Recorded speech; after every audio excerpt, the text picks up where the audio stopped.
Hello student, अब हम लोग आगे पढ़ेंगे उसी में रासायनिक ऊष्मागतिकी के अंदर ही ऊष्माधारिता के बारे में। ऊष्माधारिता में हम लोग को पढ़ना है विशिष्ट ऊष्मा और मोलर ऊष्माधारिता के बारे में। तो सबसे पहले देखते हैं कि ऊष्माधारिता क्या होती है। तो किसी भी निकाय का या किसी भी सिस्टम का टेम्परेचर या फिर ताप को 1 डिग्री सेंटीग्रेड बढ़ाने के लिए जितनी ऊष्मा की आवश्यकता होती है उसी को बोलेंगे उसकी ऊष्माधारिता। तो किसी निकाय का ताप 1 डिग्री सेंटीग्रेड बढ़ाने के लिए आवश्यक ऊष्मा की मात्रा ही उसकी ऊष्माधारिता कहा जाता है। और ऊष्मा को हम लोग स्मॉल क्यू से प्रदर्शित करते हैं। ऊष्मा को स्मॉल क्यू से प्रदर्शित करेंगे। और अगर हम लोग तापक्रम को T1 पहले है किसी सिस्टम का ताप, उसको Q ऊष्मा देंगे तो उसका तापक्रम T2 हो जाएगा। तो उसकी ऊष्माधारिता को कैपिटल C से प्रदर्शित करेंगे। ऊष्माधारिता को कैपिटल C से प्रदर्शित करते हैं। और किसी सिस्टम का ताप अगर T1 है, अगर उसको हम लोग Q ऊष्मा देते हैं तो उसका ताप T2 हो जाता है। तो ऊष्माधारिता के लिए जो समीकरण है C बराबर हो जाएगा Q अपान T2 माइनस T1 या फिर Q अपान डेल T। यहाँ पे Q अपान T2 माइनस T1 होगा और T2 माइनस T1 को परिवर्तन को डेल के रूप में लिखेंगे तो ये हो जाएगा डेल T।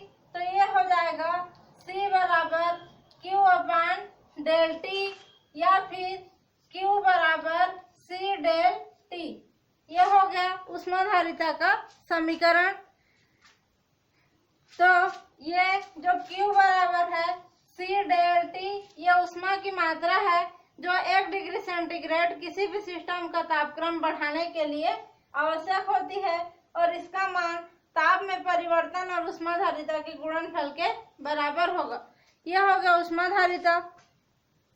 अब यहाँ पे जो ऊष्मा रहता है Q, उसको ताप में परिवर्तन के लिए आवश्यक होता है।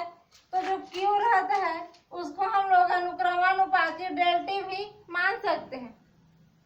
जब तक ऊष्मा नहीं देंगे उसका टेम्परेचर नहीं बदलेगा, तो ऊष्मा देंगे तो टेम्परेचर बदलेगा, इसलिए Q अनुक्रमानुपाती डेल T लिखे हैं। अब Q बराबर करेंगे तो समानुपाती की स्थिरांक लगेगा। तो C कोएफिशिएंट जब लगाएंगे, माने कि C एक गुणांक है, C कोएफिशिएंट लगाएंगे तो यहाँ पे C डेल T हो जाएगा। और C कोएफिशिएंट को अगर कैपिटल C ही लिखेंगे तो ये हो जाएगा C और ये वाला डेल T और Q बराबर C डेल T। तो यही है ऊष्माधारिता का समीकरण।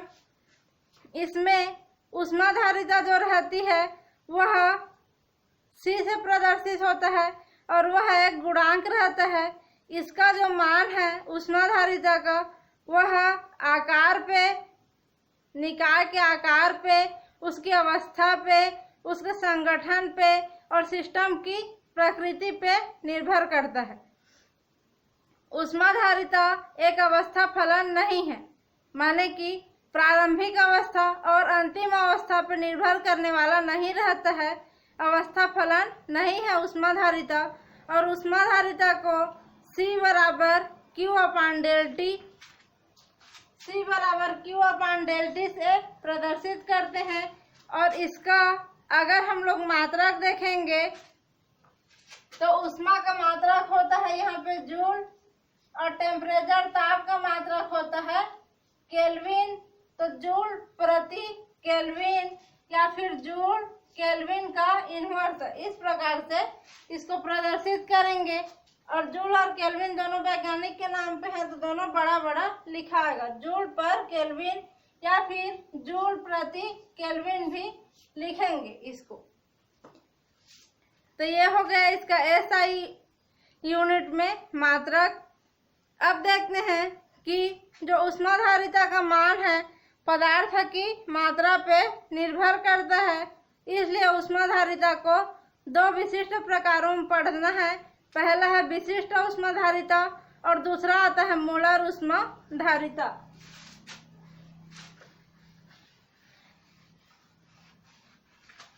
तो जो विशिष्ट ऊष्माधारिता है उसको देखेंगे तो हम लोग ऊष्माधारिता में किसी भी निकाय का ताप 1 डिग्री सेंटीग्रेड बढ़ाए हैं ना।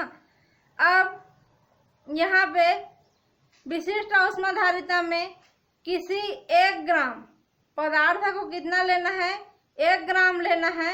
1 ग्राम पदार्थ का ताप 1 डिग्री सेंटीग्रेड बढ़ाने के लिए आवश्यक ऊष्मा की मात्रा उसकी विशिष्ट ऊष्माधारिता कहलाएगी। और विशिष्ट ऊष्माधारिता को स्मॉल सी से प्रदर्शित करेंगे। उसको सी से प्रदर्शित करते थे तो इसको स्मॉल सी से प्रदर्शित करेंगे।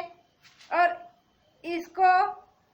इसका हम लोग अगर समीकरण देखेंगे तो C बराबर हो जाएगा कैपिटल C बटा स्मॉल m। यहाँ पे जो कैपिटल C है वो ऊष्माधारिता है और स्मॉल c है विशिष्ट ऊष्मा है और m पदार्थ का द्रव्यमान है। यह विशिष्ट ऊष्माधारिता, यह ऊष्माधारिता और ये क्या है, पदार्थ का द्रव्यमान है। अगर इसको हम लोग c का मान यहाँ पे रखेंगे तो c बराबर क्या होता था, q अपान डेल टी होता था। तो इसको इस समीकरण में रखेंगे तो c बराबर, c की जगह उसको लिखती हूँ q अपान डेल टी और नीचे में m है तो m। तो यह हो जाएगा c बराबर q upon del T m। अगर इसको q का मान निकालेंगे तो q बराबर हो जाएगा c into del T m। ये इंटू है c into del T m। तो यहाँ पे इसको लिखेंगे तो ये हो जाएगा विशिष्ट ऊष्माधारिता, ये हो जाएगा ताप में वृद्धि और ये हो जाएगा पदार्थ का द्रव्यमान। तो Q का मान इन तीनों के गुणनफल के बराबर होगा। और इसका जब मात्रक देखेंगे तो क्या हो जाएगा, इसका मात्रक है जूल, इसका मात्रक हो जाएगा केल्विन और ये द्रव्यमान है तो द्रव्यमान को हम लोग किस में दर्शाएंगे, ग्राम में लेंगे। तो यहाँ पे आ जाएगा ग्राम। तो यहाँ से हो जाएगा जूल, केल्विन और ग्राम। तो ये दोनों नीचे में है तो इसमें -1 इन्वर्स लग जाएगा या फिर जूल पर केल्विन ग्राम हो जाएगा। इस प्रकार से इसका मात्रक निकलेगा और यह मात्रक एसआई पद्धति के अनुसार रहता है। दूसरा आता है मोलर ऊष्माधारिता। तो जो मोलर ऊष्माधारिता में किसी पदार्थ का 1 मोल को लेना है और 1 मोल का ताप 1 डिग्री सेंटीग्रेड बढ़ाने के लिए जो भी ऊष्मा की आवश्यकता होगी वो कहलाएगा मोलर ऊष्माधारिता। तो मोलर ऊष्माधारिता में 1 मोल पदार्थ का टेम्परेचर 1 डिग्री सेंटीग्रेड बढ़ाते हैं तो इसको मोलर ऊष्माधारिता को कैपिटल C और स्मॉल m से प्रदर्शित करेंगे। तो Cm होता है मोलर ऊष्माधारिता। इसके लिए जब समीकरण लिखेंगे तो C upon del T into m, C upon del T into capital M रहेगा यहाँ पे। तो यह ऊष्माधारिता, यह ताप में वृद्धि और इंटू बड़ा वाला m, तो बड़ा वाला m आणविक द्रव्यमान को प्रदर्शित करता है। तो यह हो जाएगा मोलर ऊष्माधारिता के लिए समीकरण। इसी को अगर हम लोग C बटा m लिखेंगे, नहीं C बटा n लिखेंगे तो आणविक द्रव्यमान की जगह में मोल लिए हैं तो मोलों की संख्या भी लिख सकते हैं। तो C बटा n लिखेंगे उसके लिए अगर लिखेंगे तो। इसका जब मात्रक देखेंगे तो इसका मात्रक क्या होता है, जूल पर केल्विन और ये मोल है तो मोल और नीचे में है तो पर मोल। तो जूल पर केल्विन पर मोल इसका मात्रक हो जाएगा Cm का या मोलर ऊष्माधारिता का। तो यह हो गई मोलर ऊष्माधारिता की SI इकाई। अब देखेंगे कि जो मोलर ऊष्माधारिता रहता है उसका प्रकार क्या क्या रहता है। माने कि Cm, ये जो है Cm ये कितने प्रकार का होता है इसको देखना है। तो ये दो प्रकार का रहता है, Cp और Cv। तो स्थिर दाब पे ऊष्माधारिता और स्थिर आयतन पे ऊष्माधारिता। V बराबर आयतन है और P बराबर प्रेशर है। तो जब P को स्थिर लेंगे तो Cp हो जाएगा और V को स्थिर लेंगे तो Cv हो जाएगा। तो पहले देखते हैं स्थिर आयतन या फिर Cv पे ऊष्माधारिता का मान। तो किसी भी निकाय का जब टेम्परेचर 1 डिग्री सेंटीग्रेड बढ़ाएंगे लेकिन उस स्थिति में उसका आयतन का मान स्थिर रहेगा तो वह जो कहलाएगा उसकी ऊष्माधारिता का मान क्या कहलाएगा, स्थिर आयतन पे ऊष्माधारिता कहलाता है। और यहाँ पे आयतन का मान स्थिर रहता है तो किसी प्रकार का कोई कार्य वहाँ पे सिस्टम पे नहीं होता है, इसलिए जो Cv रहता है उस पे W माने कि वर्ग का मान हमेशा 0 रहेगा। दूसरा देखते हैं, जब किसी निकाय का टेम्परेचर 1 डिग्री सेंटीग्रेड बढ़ाएंगे लेकिन उस स्थिति में जो प्रेशर रहता है या दाब रहता है उसको स्थिर रखेंगे तो कहलाएगा स्थिर दाब पे ऊष्माधारिता और इसको Cp से प्रदर्शित करते हैं। इस प्रक्रिया में क्या होता है, आयतन का मान बदल सकता है, आयतन चेंज हो सकता है लेकिन प्रेशर का मान क्या होगा, चेंज नहीं होगा। अब हम लोग देख लिए Cp और Cv।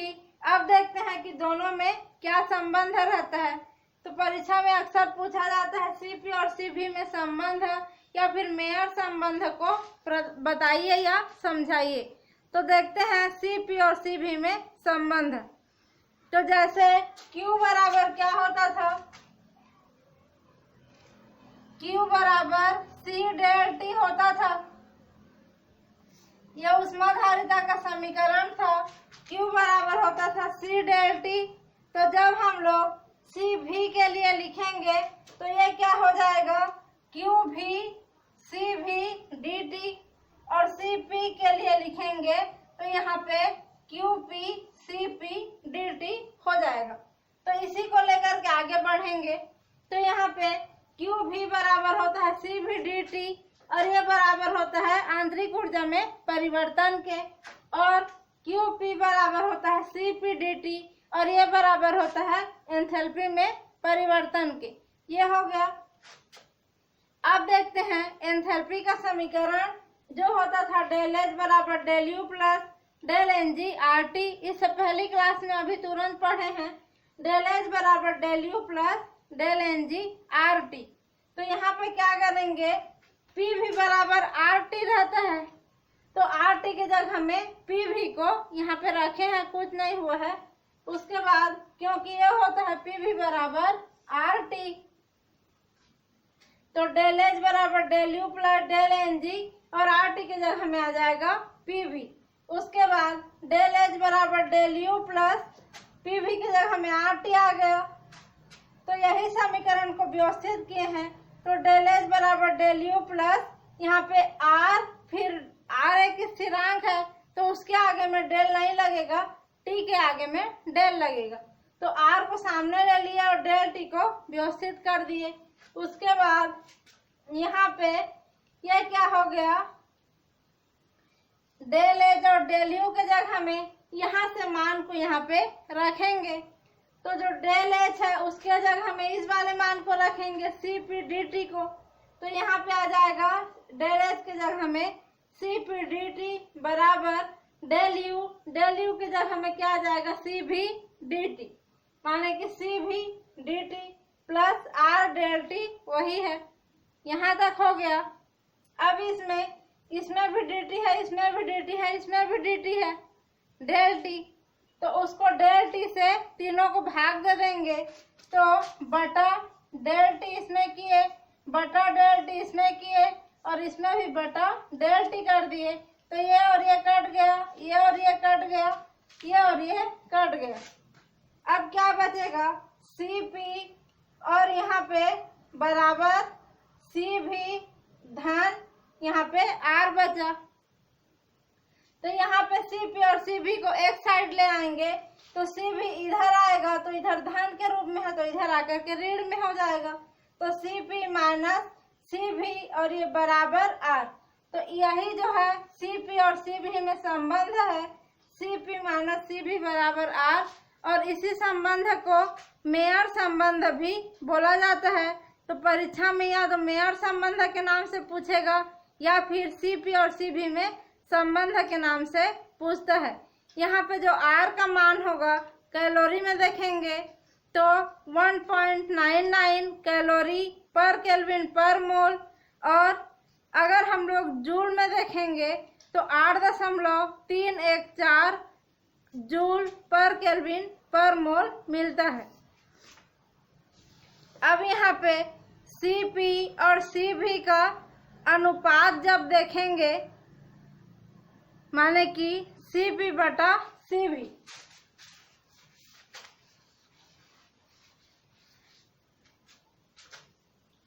Cp बटा Cv को जब बटा के रूप में लगेंगे तो यही कहलाएगा Cp Cv अनुपात, माने कि दोनों का अनुपात या फिर रेशियो। तो स्थिर दाब पे उष्माधारिता माने कि Cp और स्थिर आयतन पे उष्माधारिता माने कि Cv, दोनों का जो मान है वो विशिष्ट रहता है और इसको गामा से प्रदर्शित करते हैं। ये जो अनुपात है दोनों का उसको गामा से प्रदर्शित करेंगे तो गामा बराबर होता है Cp/Cv। तो गैस में जो संबंध रहता है उसके लिए गामा का मान गैस की परमाणुकता को बताने के लिए जरूरी होता है कि गैस कौन से प्रकार का परमाणु, माने कितने परमाणु से मिलकर कोई गैस बना है, गैस का एक अणु में कितने परमाणु हैं, इसको बताने के लिए गामा का मान बहुत जरूरी रहता है। इसलिए Cp बटा Cv का मान निकाला जाता है। जब एक परमाणु गैस के लिए देखेंगे तो इसका मान 1.67 आता है। एक परमाणु गैस के लिए 1.67 आएगा गामा का मान, 2 परमाणु के लिए 1.40 और 3 परमाणु के लिए 1.30 आता है। तो यह गामा का मान अगर पता होगा तो गैस के एक अणु में कितने परमाणु हैं उसका मान आसानी से ज्ञात कर सकते हैं। उसके बाद आगे हम लोग देखेंगे जो अभिक्रिया रहती है, कोई भी अभिक्रिया, उसके आंतरिक ऊर्जा माने कि डेल U और एंथैल्पी माने कि डेल H का मापन कैसे करते हैं।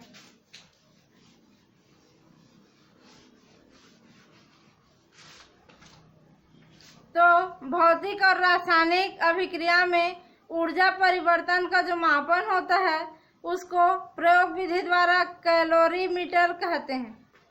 जिस विधि से उसको मापते हैं प्रयोग विधि में उसको कैलोरीमीटर कहा जाता है। और मापन को स्थिर आयतन पे करते हैं और स्थिर दाब पर भी किया जा सकता है। तो पहले हम लोग मापेंगे आंतरिक ऊर्जा में परिवर्तन या फिर डेल U को मापेंगे और दूसरी बार मापेंगे एंथैल्पी में परिवर्तन को। तो पहले देखते हैं आंतरिक ऊर्जा में परिवर्तन का मापन। तो इसके लिए बहुत अच्छे से डायग्राम दिया गया है बम कैलोरीमीटर का। तो इसमें मापने के लिए बम कैलोरीमीटर का यूज़ किया जाता है और यह जो कैलोरीमीटर है कठोर स्टील का बना हुआ रहता है। उसमें क्या होती है, रासायनिक अभिक्रिया होती है तो प्रेशर उत्पन्न होगा, दाब उत्पन्न होगा। तो स्टील का इसलिए बनाते हैं क्योंकि वह उस दाब को सहन करने की क्षमता स्टील में पाई जाती है। जो कैलोरीमीटर है वह उसकी अंदर की सतह जो रहता है इंटरनल सरफेस पे क्या लगा रहेगा, धातु जैसे कि प्लेटिनम और सोना या फिर आयरन की कोटिंग या फिर परत उसमें चढ़ाई जाती है और उसमें एक प्रकार की स्क्रू या टोपी भी कसी हुई रहती है। अगर इसमें दहन की क्रिया करते हैं माने कि जलाने की जो प्रोसेस किया जाता है उसके लिए एक प्लेटिनम का कप भी लगा हुआ रहता है और उसी कप के अंदर दहन की या जलन की प्रक्रिया की जाती है। पदार्थ के दहन को विद्युत के द्वारा या करंट के द्वारा वहाँ पे पदार्थ को जलाया जाता है, दहन किया जाता है। इसलिए वहाँ पे कप में 2 ठो विद्युत तार या इलेक्ट्रिक वायर भी लगे रहते हैं। जब उसमें विद्युत धारा प्रवाहित की जाती है तो रुद्धोष्म बनाने हेतु उसमें जब विद्युत धारा प्रवाहित करेंगे तो उसमें करंट फ्लो होगा, तो उसको रोकने के लिए, उसको विद्युत रोधी, ताप रोधी बनाने के लिए उसको एक वाटर बाथ या पानी से भरे हुए बर्तन के अंदर उस बम कैलोरीमीटर को रखा जाता है। उसको वाटर बाथ या फिर जल कुंड कहते हैं। अब क्या किया जाता है, जल कुंड में जल को हिलाने के लिए एक विलोडक भी लगा दिया जाता है और एक थर्मामीटर लगाते हैं जल के टेम्परेचर को नापने के लिए। और शुरू में टेम्परेचर को थर्मामीटर की सहायता से नोट कर लेते हैं जल का। उसके बाद क्या करेंगे, उसमें विद्युत धारा प्रवाहित करेंगे, करंट फ्लो करेंगे, जिसके द्वारा जो कप में, प्लेटिनम की कप में पदार्थ रहता है, वह पदार्थ विद्युत धारा के प्रवाह से जलने लगेगा, उसका दहन होने लगेगा और ताप उसका बढ़ने लगेगा। तो ताप जब बढ़ता है जिसके कारण उसके चारों ओर जो जल भरा रहता है बम कैलोरीमीटर के चारों ओर, वह ताप भी बढ़ने लगता है, जल का ताप। तो उसमें थर्मामीटर रहता है, उस थर्मामीटर की सहायता से जल के ताप को नोट कर लेते हैं। और जो ताप में वृद्धि होती है वह कैलोरीमीटर के जल तुल्यांक के आधार पर अभिक्रिया में ऊष्मा की गणना करते हैं। तो जो ऊष्मा रहती है वही आंतरिक ऊष्मा के बराबर होती है और वही ऊष्मा डेल्यू के बराबर रहेगी। तो यह हो गया उसका प्रयोग विधि। इसमें डेल्यू का मान जब ज्ञात करते हैं तो डेल्यू या फिर क्यू बराबर क्या होता है, Q del T upon M, बड़ा वाला एम अपान स्मॉल एम, ये होता है उसका सूत्र। यह है ऊष्मा की मात्रा, यह उसका आणविक द्रव्यमान, ये पदार्थ का द्रव्यमान, ये ताप में परिवर्तन और डेल्यू आंतरिक ऊर्जा में परिवर्तन। तो इस समीकरण के द्वारा उस ऊष्मा को वहां पे ज्ञात करते हैं और इसका मान जूल में आता है, जिससे डेल्यू का मान ज्ञात होता है। दूसरा देखेंगे, ये तो पहला था डेल्यू का मापन। दूसरा देखेंगे डेल एच का मापन। डेल एच का मापन कैसे करते हैं, तो एंथैल्पी परिवर्तन, डेल एच क्या है, एंथैल्पी परिवर्तन है, उसको खुला वाला कैलोरी मापी के द्वारा मापा जाता है, क्योंकि इसमें जो भी चेंजेस या परिवर्तन होगा वह स्थिर दाब पर होता है। कैलोरी मापी में एक थर्मामीटर और बिलोडक, इसमें भी एक टेम्परेचर नापने के लिए थर्मामीटर और उसको हिलाने के लिए बिलोडक लगाया रहता है। उसको खुला वातावरण में रख दिया जाता है कैलोरी मापी को, और स्थिर दाब पे, जहाँ पे प्रेशर स्थिर रहेगा, उस स्थिति में क्या करते हैं, इसमें ऊष्मा परिवर्तन माने कि डेल एच बराबर होता है क्यूपी। तो दाब जब स्थिर रहेगा उस स्थिति में इसका मापन करते हैं। और इसका मापन कब किए थे, जब आयतन स्थिर था तब इसका मापन किए थे, क्योंकि बम कैलोरीमीटर में आयतन स्थिर रहता था और इसमें दाब स्थिर रहेगा तो इसका मापन करेंगे। सर्वप्रथम क्या करेंगे, जो कैलोरी मापी रहेगा उसकी ऊष्माधारिता को ज्ञात करते हैं पहला नंबर पे। उसके बाद ऊष्माधारिता जब ज्ञात करते हैं तो C बराबर होता है W2 T2 माइनस T अपान T minus T1 into W1।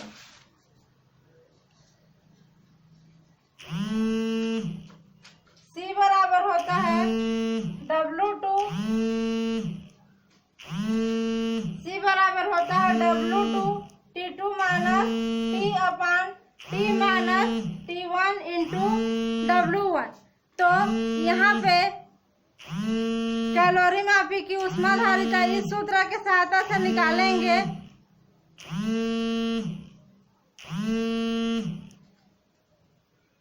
Calorie मापी की ऊष्माधारिता इस सूत्र की सहायता से निकालते हैं और जल की मात्रा शुरू में उसको W1 लेंगे और थोड़ी देर बाद जल की मात्रा को W2 लेते हैं।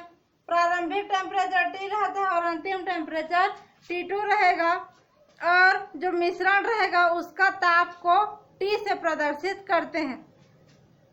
तो इस कैलोरीमीटर का उपयोग अभिक्रिया की एंथैल्पी परिवर्तन या डेल एच को ज्ञात करने के लिए किया जाता है और अभिकारक की ज्ञात मात्रा माने जितनी मात्रा आवश्यक है अभिकारक की उतनी मात्रा लेकर के इस अभिक्रिया को आगे करते हैं और इसकी सहायता से जो ताप में परिवर्तन होता है डेल टी उसको नोट कर लिया जाता है और